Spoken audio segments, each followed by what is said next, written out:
Assalamualaikum warahmatullahi wabarakatuh. Alhamdulillah nahmaduhu wa nasta'inuhu wa nastaghfiruh wa na'udzu billahi min shururi anfusina wa sayyiati a'malina. May yahdihillahu fala mudhillalah wa may yudlil fala hadiyalah. Asyhadu an la ilaha illallah wahdahu la syarikalah wa asyhadu anna Muhammadan abduhu wa rasuluhu la nabiyya ba'da ma ba'd. Kita masih lanjutkan Kitabul Jami' tentang adab-adab dalam kehidupan. Masuki hadis Abdullah bin Abbas radhiyallahu anhuma qala Rasulullah sallallahu alaihi wasallam, idza akala ahadukum ta'aman, apabila seorang di antara kalian makan, fala yamsah yadahu, jangan dia lap tangannya, jangan dia bersihkan tangannya, hatta yal'aqaha, sampai dia jilat tangannya tersebut. Muttafaqun alaih.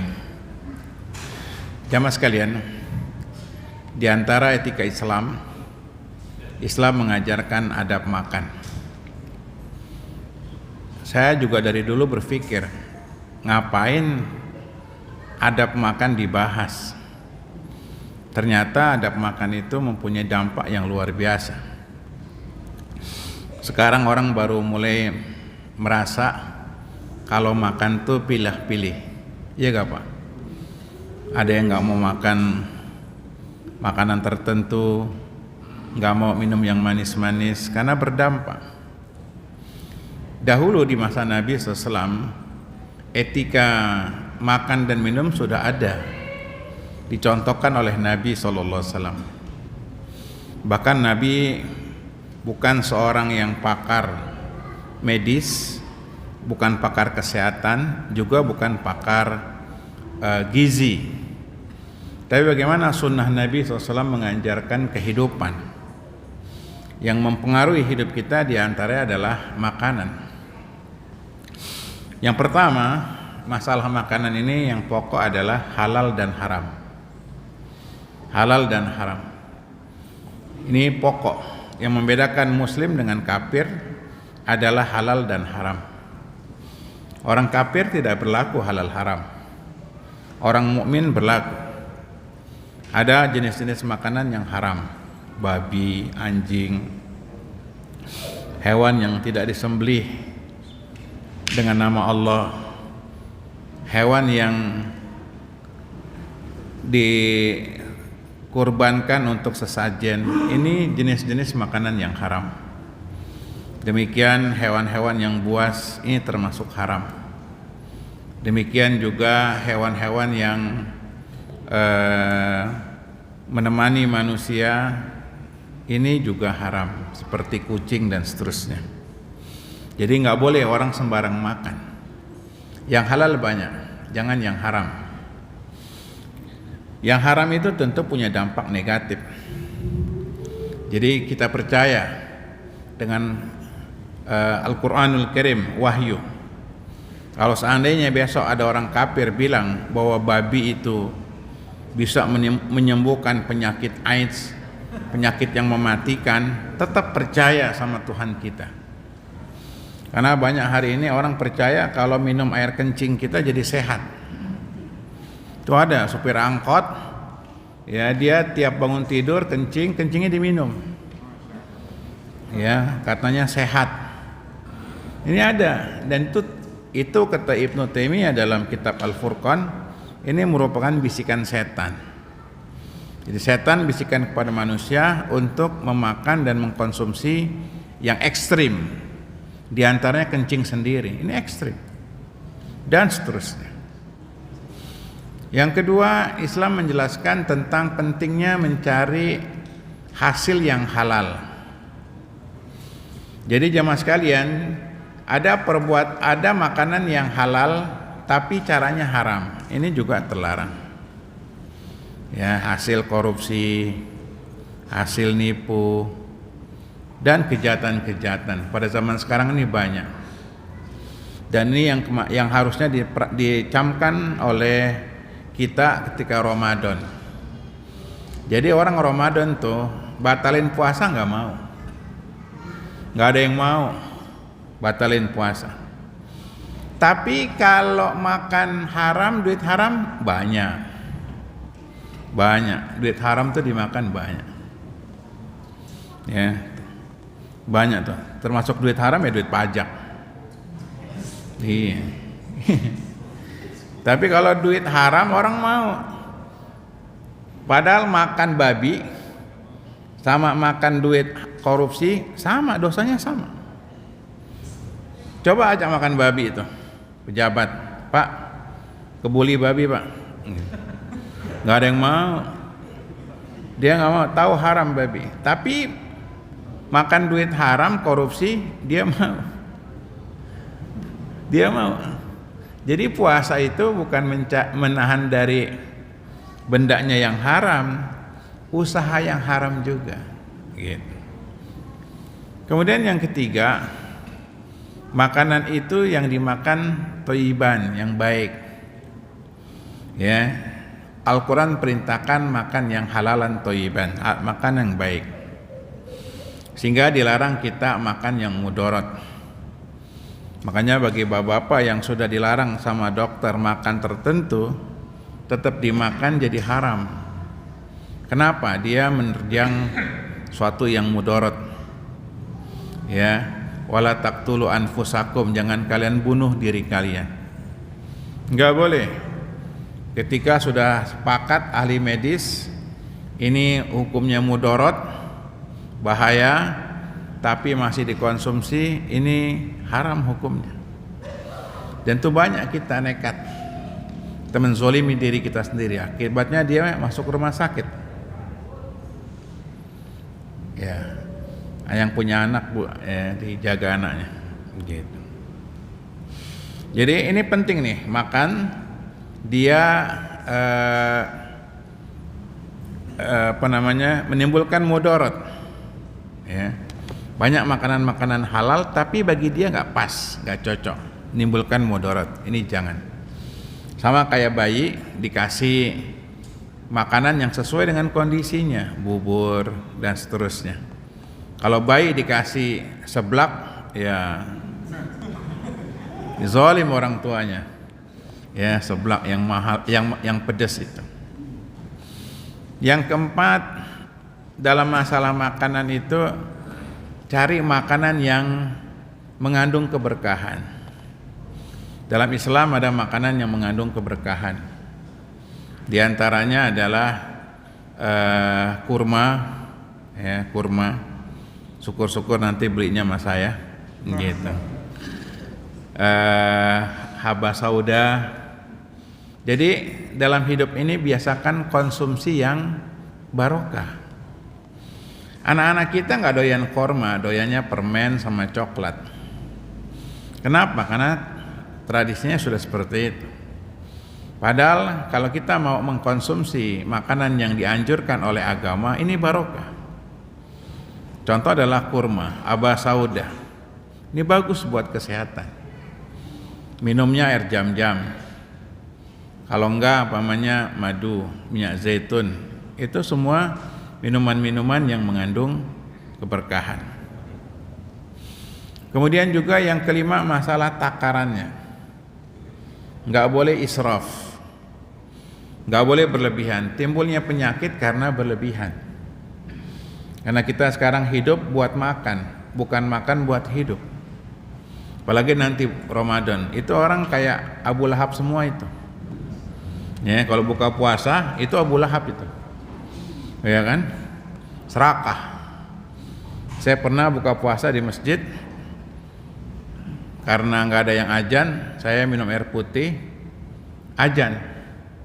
Selesai azan, habis tuh makanan tuh, nggak disisain buat yang azan itu. Sebegitunya, ya Allah, air saya keluar cari bukaan. Nih, jangan ya, buka puasa silakan, tapi serakah jangan. Justru disitulah terletak orang yang puasa benar atau tidak. Jadi jangan kita terlanjur berlebihan sama makanan. Dan sekarang sudah diketahui secara medis, timbulnya penyakit karena israf berlebihan. Ya, ada takarannya. Di masa Nabi SAW, Nabi makan tuh sedikit, tapi barokah. Kita nggak usah makan banyak-banyak, tapi yang bagus, kayak steak 21 ya kan. Nah, daging ya kan, ukuran bakwan tapi gizi. Ya, kita makan 2 piring tapi cuma sama buncis sama bihun, ya ngantuk anak-anak kita. Karena makanya di Jepang itu pagi-pagi anak-anak itu dibikin bubur dari ikan laut yang mentah, ditambah sayur-sayuran buah yang mentah, nggak direbus, seperti tomat, ya wortel, di blender jadi bubur. Makanya mereka cerdas. Apalagi di Finlandia itu, mereka sekolah mulai jam 9, pulang jam 2, istirahat 1 jam. Jadi orang belajar anak tuh 4 jam cukup. Kita kan masuk 6:30, pulang asar. 12 tahun sekolah jadi buruh-buruh juga tuh. Jadi kita nih, mohon maaf ya, mudah-mudahan nggak tersinggung. Kita ini korban 12 tahun sekolah nggak dapat apa-apa. Ya gak? SD 6 tahun, SMP SMU 6 tahun jadi 12 tahun, nggak bisa apa-apa. Kalau nggak kuliah nggak apa-apa. Menunjukkan pendidikannya emang nggak bermutu. Maka sekarang masyarakat mengejar pendidikan yang bermutu. Anak keluar jadi cerdas, otaknya lancar, otaknya bagus. Ya. Nah ini contoh jemaah sekalian, ada takaran-takarannya. Ya, sama kayak agama, agama juga harus cerdas. Seperti masyarakat kita salah paham terhadap nisfu Sa'ban. Jadi nisfu Sa'ban tuh diimetkan tutup buku, nggak ada tutup buku dalam agama, nggak ada. Yang ada pelaporan amal, tutup buku nggak ada. Pelaporan amal tuh tiap hari subuh dan asar. Jadi tiap subuh itu pertemuan 2 malaikat, tiap asar pertemuan 2 malaikat. Malaikat pagi naik apa namanya turun, naik malaikat malaikat malam naik ke atas, malaikat pagi turun. Ketemuannya subuh. Dan dia melaporkan hambanya lagi sholat. Gitu. Demikian juga Senin Kemis, itu yang mingguan. Nisfu Sa'ban nggak ada, jadi mitos. Masyarakat terjebak. Sekarang udah ada akses internet, Pak. Lihat di internet tuh. Benarkah nisfu Sa'ban itu tutup buku? Nggak ada dasarnya. Jadi tetap nisfu Sa'ban atau tidak nisfu Sa'ban tetap beramal. Jangan udah habis nisfu Sa'ban tetap jadi pelacur, jadi bandar judi. Semalam kita udah insaf, dicatat amalnya, gitu, kebaikan. Jadi Tuhan nggak bisa ditipu. Tuhan tuh nggak bisa direkayasa. Malaikat juga tahu lu nipu lu, gitu. Nisfu Sa'ban nongol, besok maksiat lagi, besok ngamen lagi jadi bencong. Nisfu Sa'ban pada pulang nih, pada cuti ke kampung, katanya ini nggak tepat. Ya, malam yang diabadikan oleh Al-Quran yang mulia itu malam Qadar, malam Lailatul Qadar. Itu yang kita hidupkan, yang lebih baik daripada 1000 bulan. Mudah-mudahan besok malam Lailatul Qadarnya kompak, ya, karena kemungkinan nih Ramadannya beda. Ya, itu masalahnya. Kalau Ramadannya beda, malam Lailatul Qadar juga beda. Bro, ini malam ganjil nih. Kata lo ganjil, lo puasa duluan. Gua ganjilnya besok. Makanya untuk supaya tidak bermasalah, yang bagus tiap malam itu kita hidupkan. Mau ganjil, mau genap, tetap hidupkan malam Qadar. Itu yang utama. bukan nisfu Sa'ban. Nisfu Sa'ban biasa. Memang ada satu hadis, barang siapa yang beribadah, tapi beribadahnya umum seperti tahajud, itu bisa menghapuskan dosa. Kecuali orang yang musyrik dan peminum khamar. Hanya itu. Nggak ada embel-embel baca ini, baca itu, sholat ini, sholat itu, nggak ada. Ulama sepakat. Nah ini di zaman keterbukaan akses ilmu sudah luar biasa, bacalah gitu. Nah, jadi makan itu pengaruh kecerdasan. Maka dalam ilmu hadis juga seorang ahli hadis kadang menghindari makanan-makanan yang membuat orang jadi ngantuk gitu, dihindari. Kalau kita ya mungkin yang ngantuk apa Pak? Makanannya kangkung ya. Mitos juga tuh kangkung ya. Enggak juga. Jadi ada mungkin makanan yang bisa bikin orang ngantuk. Dalam ilmu hadis itu dilarang oleh para ulama.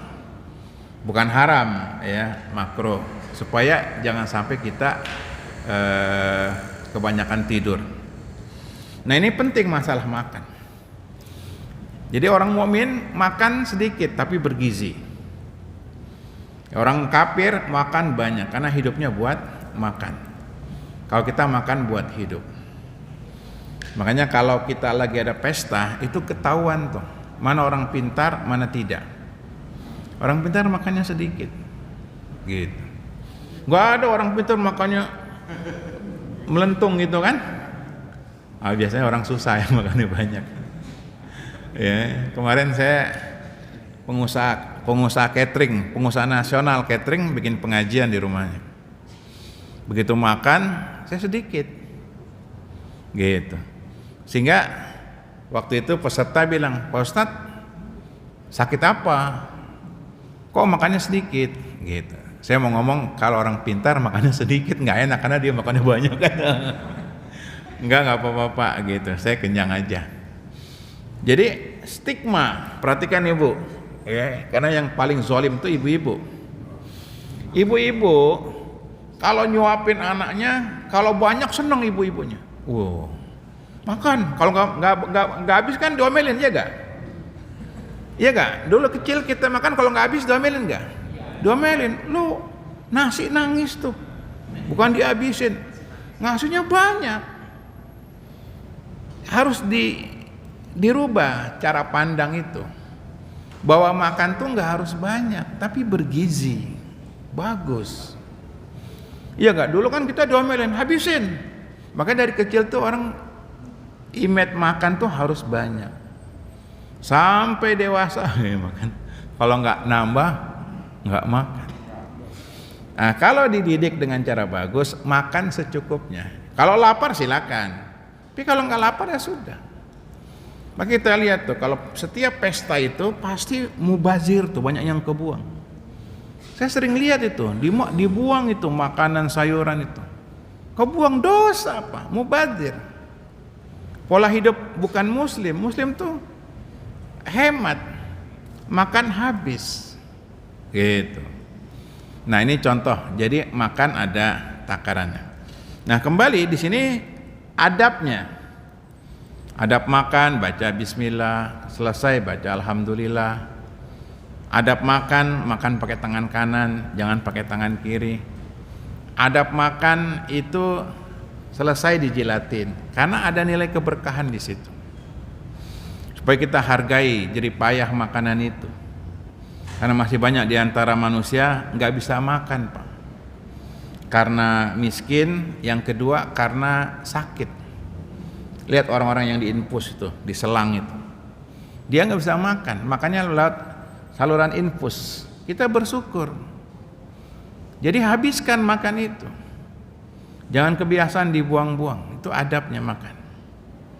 Nah, kembali bahasan kita aja mas sekalian. Maka nanti di hari kiamat, di antara balasan surga adalah makan dan minum, yang tidak ada tanding daripada kelezatannya. Jamaah sekalian, masih kaitannya dengan makan. Dan besok kita puasa Ramadan. Ramadan tuh mengajarkan bagi kita untuk pola hidup makan. Saya termasuk korban pola hidup makan yang salah, karena jamaah yang racunin. Jadi kita pengen diet, pengen sederhana, tiap ngajar jamaah ngajak makan. Ayo Pak Ustadz, ditolak nggak enak, diterima jadi gede gini badan. Tapi jangan ngikutin saya ya, ini contoh yang salah jurusannya. Kita udah berusaha, ya ayo Ustadz, waduh ini bikin gula darah naik juga nih kan gitu, kolesterol naik, ya ditolak, makanannya mahal, ya kan, enak, ya diterima berpotensi. Nah makanya ada batas-batas di sinilah yang harus kita perhatikan. Jadi Islam sesuai. Jadi ini jadi pikiran saya, Pak, kenapa sih Islam bahas fikih kuliner tentang makan minum tuh diatur? Ternyata sekarang baru orang sadar semua problem kehidupan ini puncaknya dari makanan, sumbernya dari makanan. Makanya bapak-bapak yang umurnya panjang ini, yang tua-tua nih, kelihatan sehat, itu karena mereka makannya dijaga. Makannya dijaga. Iya, yang tua-tua ini itu memang banyak sekarang orang 50 udah pada liwat, nggak dijaga. Ya, kawan-kawan itu saya akui memang kawan-kawan banyak yang udah nggak ada, terlalu nurutin jamaah. Makan di mana Pak Ustadz? Apalagi kalau daerah Jakarta, ya makan di Bandar Jakarta. Nih, saya ada tamu dari Malaysia, Ustadz, karena saya ngormatin bos dari Malaysia, Bandar Jakarta, Sumarekon, kan ada ya Pak ya?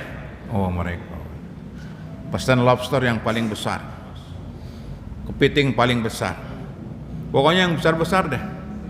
Kata pelayannya, Pak harganya 2,5 juta. Saya bayar, saya bilang, padahal yang bayar bosnya kan gitu. Pokoknya total makan waktu itu 3 orang 8 juta lebih gitu. Saya pikir udah mahal, ternyata kata orang Malaysianya, kalau di Malaysianya kita 12 juta sekali makan gitu. Berarti 4 juta harusnya kan mentahnya ya kan gitu. Emang pas makan enak, 3 hari badan gak enak. Waduh, badan kok begini nih, gara-gara makanan. Ini contoh, memang sudah dari hukum sunnahnya makan tuh gak boleh berlebihan. Nah situ saya baru jadi kilas balik, saya berpikir sudah saatnya memang orang Indonesia serius masalah makanan. Nih Pak, tolong nih ibu-ibu, bapak-bapak ya. Kita ini dari kecil, baik di sekolah maupun di keluarga, nggak pernah ada pendidikan makanan, nggak pernah. Yang dididik sama orang tua itu hanya es saja. Aja makan es, tar batuk, cuma es. Yang lain nggak ada. Jadi kita ini makan tuh sup puas-puasnya. Kalau di dunia maju, anak-anak kecil sudah dikasih tahu pendidikan makan nih. Kalau kamu makan tuh daging, bukan gaji, gitu. Ya kan tahu gaji ya, bukan gaji, bukan jeroan. Kalau kamu makan tuh nggak perlu banyak, yang penting konsumsi otak kamu bagus. Contohnya apa yang bagus? Ikan. Makanya orang-orang Sulawesi itu makan ikannya masih bersih ya, ikan lautnya masih bersih, itu otak mereka bagus-bagus. Kalau di Pulau Jawa lautnya udah kotor sehingga gizi ikannya rendah. Kalau orang-orang Sulawesi, Sumatera itu anak-anak tuh kasih makan ikan, itu bagus pertumbuhan otak. Kalau dulu di dunia modern ikan itu nggak digoreng, tapi mentahnya di flat, bikin bubur. Tuh bikin jus mentahnya gitu. Nah ini gambaran jamaah sekalian bahwa ini potensi. Makanya kita nih banyak ngaji tuh tidur, Itu karena makanannya, gitu. Makanan yang dimakan banyakan nasinya gitu ya, banyakan zat gulanya, jadi gitu ya. Makanya di zaman modern ini Pak, orang udah mencoba memusuhi nasi. Jadi kalau makan dia nggak pakai nasi, dagingnya aja, ayamnya aja, gitu. Sana pakai nasi sedikit sekali. Di dunia psikologi pendidikan itu makanan tuh pengaruh karakter. Ada hewan yang makannya daging, namanya apa? Hewan apa? Karnivora. Macan. Mana mau kangkung, kecuali macan Kemayoran. Macan lemparin kangkung mana mau dia. Kecuali macan Kemayoran ya Kak. Milih singa, mana mau kol, mana mau rumput. Dia daging, makanya buas, garang. Ada hewan jinak, makannya rumput, namanya apa? Herbivora. Kelinci, kambing, jinak. Makanya manusia kalau makannya sayur mulu, jinak, pengecut, penakut. Iya. Kita kan kebanyakan sayur, gado-gado, kredok, apalagi itu, lalapan. Sayur mulu, daging gak ada, lemah. Bangsa yang besar tapi gak punya wibawa. Sedih. Bangsa nggak jelas arah. Ini bangsa ini nggak punya arah, kemana arah? Gitu. Luar biasa. Demi nutupin utang semua dibikin rusak. Gitu. Hutang 7.000 triliun. Gitu. Mau bayar pakaian lagi panik ini. Makanya mau pakai dana haji, bensin dinaikin, subsidi nggak ada, dicabut. Luar biasa panik. Orang bikin pembangunan itu nggak ada uang kembalinya. Orang kan punya duit nih, mau usaha nih, harus menguntungkan. Ini enggak, menang jogrokannya doang. Bikin ini, bikin itu, penghasilannya nggak ada. Gitu. Bikin tol nggak ada yang lewat. Gitu. Bikin infrastruktur itu nggak ada menghasilkan, akhirnya numpuk. Gitu, udah numpuk panik, semua jadi dibikin kacau. Haji dia jadi naik, gitu, kepanikan luar biasa. Nggak ada arah ini negeri ini. Allahu Akbar. Ya, siapa yang bertanggung jawab? Kalau politisi surplus, gitu. Kalau negarawan defisit. Nggak ada yang punya negarawan tanggung jawab.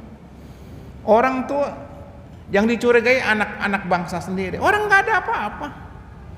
Biang kerok negara udah pada mati, Aidit udah mati.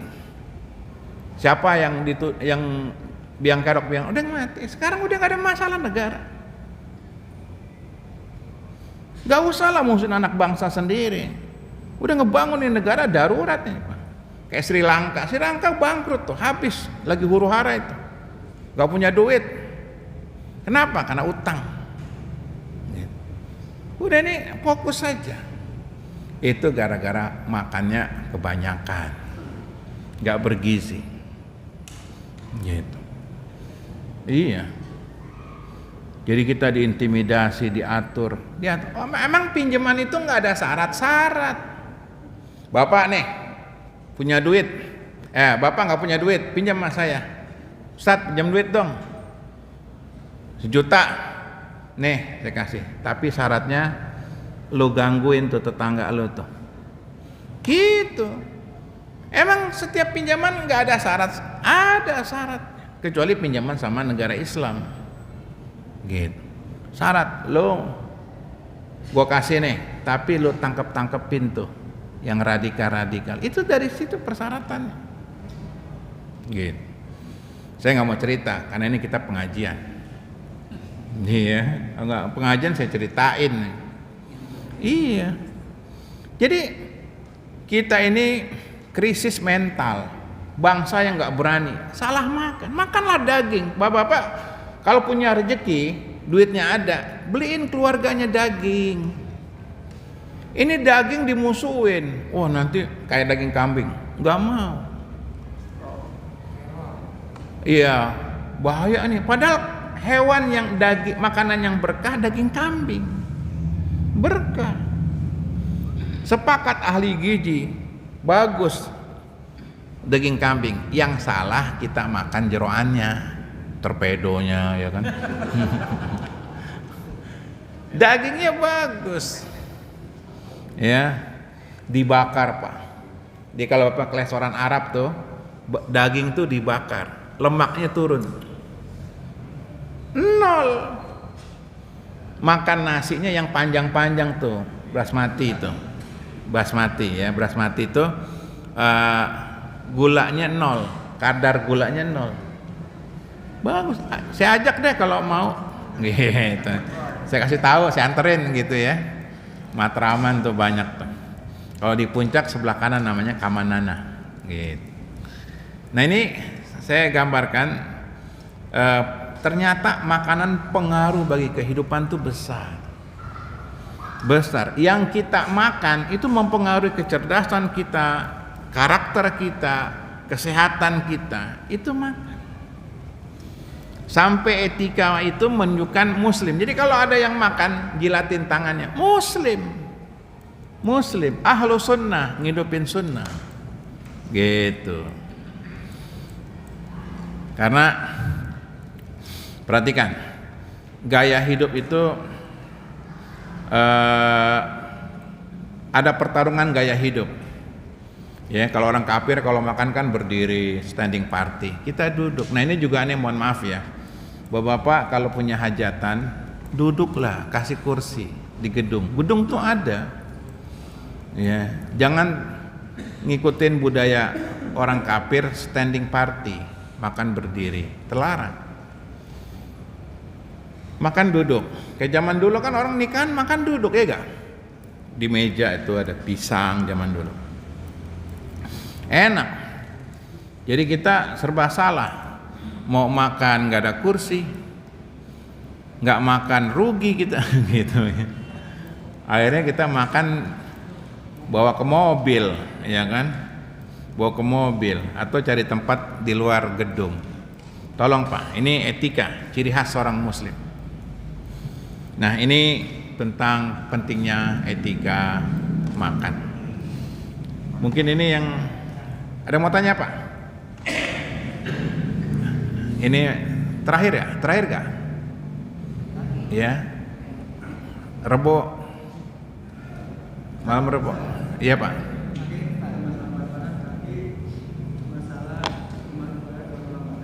Apa? Iya.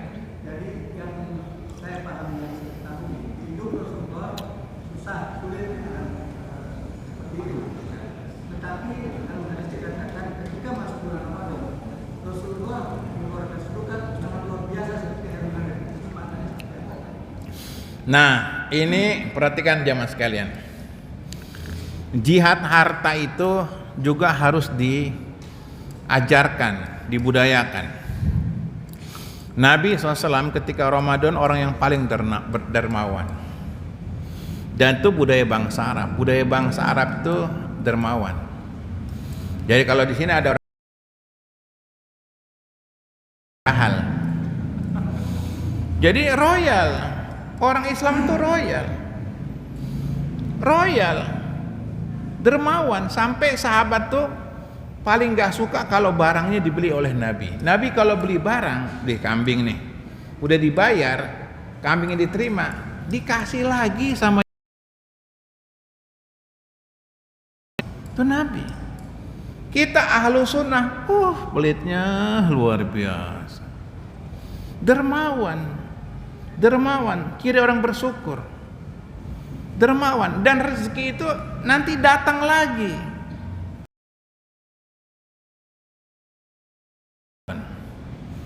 Banyak diantaranya memberikan makan orang yang puasa, secara umum peduli sama fakir miskin gitu.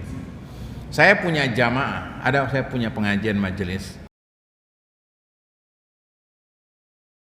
Yang lama dia ngaji sukses. Jadi kalau masuk Ramadan nih, itu satu RT dikasih beras sekarung, dikasih Indomie, dikasih minyak, satu RT.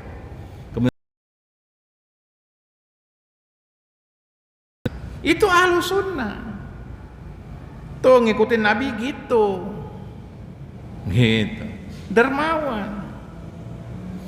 Supaya dermawan nggak bisa sedekah. Semangat. Semangat. Cari duit nggak susah. Salah. Bapak-bapak, ibu-ibu nggak boleh ngajarin anaknya cari duit. Zaman sekarang susah. Rezeki Allah yang kasih. Kita ini miskin negeri, banyak dosa. Pada jahat sih sama umat Islam. Nggak ada musuh di Indonesia, udah nggak ada. Tuh kalau mau musuh tuh KKB itu, Papua itu juga backingan Amerika. Iya, senjata.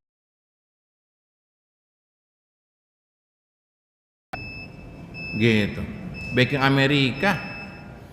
Semua kepala negara harus izin Amerika. Saya buka juga akhirnya.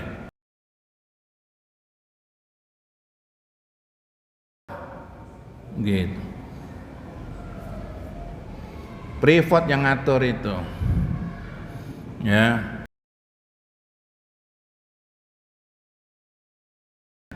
Pelayan aja. Nah, jadi Pak, saya mohon teman-teman yang banyak uang, keluarkan uangnya. Nanti rezeki Allah dan itu khususnya kaum duafa, ya, bahagiakan mereka. Ramadan itu berbagi.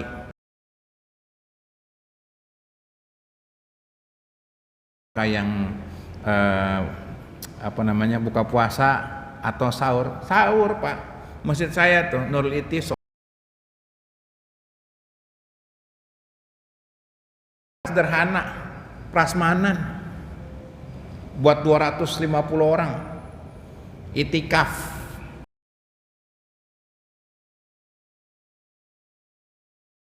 Prasmanan, nggak perlu daftar, nggak perlu kono daftar bayar, enggak.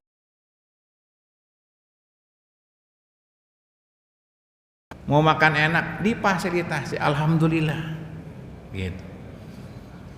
Berkah Pak, ya.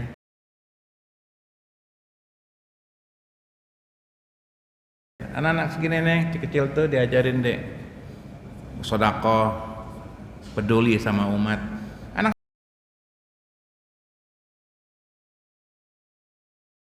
tuanya pelit. Kalau yang benar datang orang nih kasih nih, gitu.